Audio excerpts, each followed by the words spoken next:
Article 370 को वापस लेकर आओ। आर्टिकल 370 वापस आना चाहिए।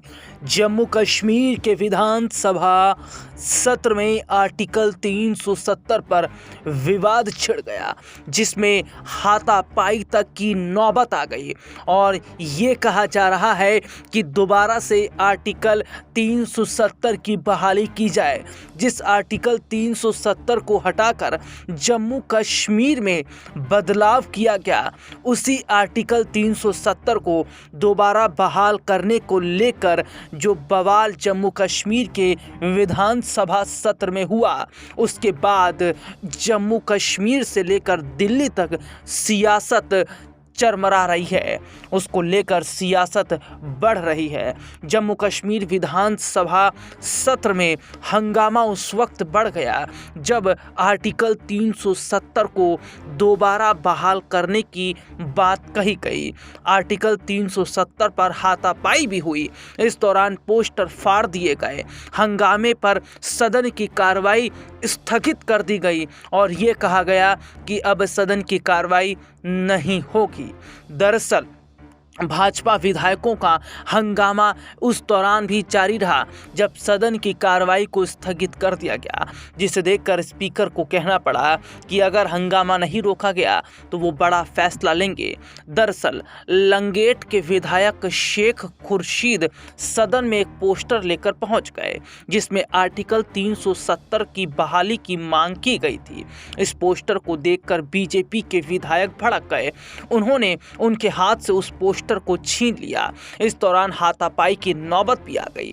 बीजेपी विधायक ने शेख खुर्शीद के हाथ से पोस्टर लेकर उसे फाड़ दिया। इसके बाद बीजेपी एमएलए ने जमकर हंगामा किया। वहीं भारतीय जनता पार्टी के नेता रविंदर रैना ने कहा कि जम्मू कश्मीर में आर्टिकल 370 अब इतिहास बन गया है। उमर अब्दुल्ला सरकार पाकिस्तान का हौसला बढ़ा रही है।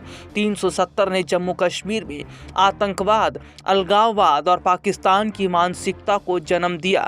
ऐसे में 370 के प्रस्ताव को गैर संवैधानिक तरीके से विधानसभा में लाकर चोरों की तरह छिपकर जल्दबाजी में पेश करना दिखाता है कि नेशनल कॉन्फ्रेंस और कांग्रेस दोबारा जम्मू कश्मीर में हालात को खराब करना चाहती है।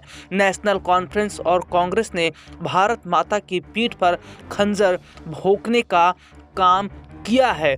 दरअसल आर्टिकल 370 आखिरकार क्या है और क्यों आर्टिकल 370 हटने के बाद पहली बार जम्मू कश्मीर के विधानसभा सत्र में हंगामा हुआ।